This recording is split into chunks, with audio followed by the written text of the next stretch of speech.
কাগজ আছে জমি নাই, জমি আছে কাগজ নাই, এই ধরনের সমস্যা এখন অনেকেরই আছে। তবে আপনি যদি স্পেসিফিক মনে করতে পারেন যে আমার বোন, বাবা বা দাদা এর নামে এই মৌজায় জমি কতটুকু আছে, আপনি খুব সহজেই দেখতে পারেন। চলুন আমরা দেখে নিই।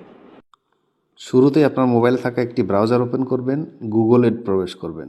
এরপর এখানে লিখবেন ই পর্চা। ই পর্চা লিখলেই চলে আসবে iporcha.gov.bd। এখানে প্রবেশ করে নিচের দিকে আসেন। এখানে একটা বিভাগ ঢাকা, এটা এক্সাম্পল আমি দিলাম, ঢাকা জেলা ঢাকা। তারপরে ধরেন উপজেলা ধানমন্ডি, উপজেলার ধানমন্ডি দেওয়ার পরে এখানে আপনি খতিয়ানের ধরন BRS দিলাম, কারোর BS, কারোর CS, যেটা হয় সেটা দিবেন। দেন এখানে আপনার কোন মৌজা এটা দিবেন, ধানমন্ডি আবাসিক এলাকা মৌজা দিলাম। এখন এই মৌজায় জমি থাকা সকল জমির মালিক এখানে শো করছে। এখান থেকে খুঁজে বের করুন আপনি কার নাম চাচ্ছেন, দেখবেন তাকে খুঁজে পাবেন এবং তার নামে ডাবল ক্লিক দিলেই চলে আসবে এই জমির বিস্তারিত। এভাবে আপনি বিস্তারিত দেখতে পারবেন।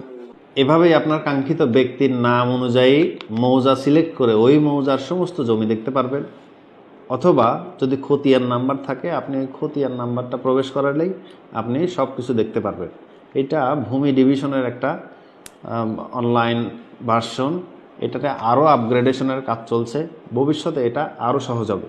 জিনিসটা যদি আপনার খুব নতুন এবং কাজের বলে মনে হয়, আপনি শেয়ার করে অন্য সবাইকে জানার সুযোগ করে দিতে পারেন।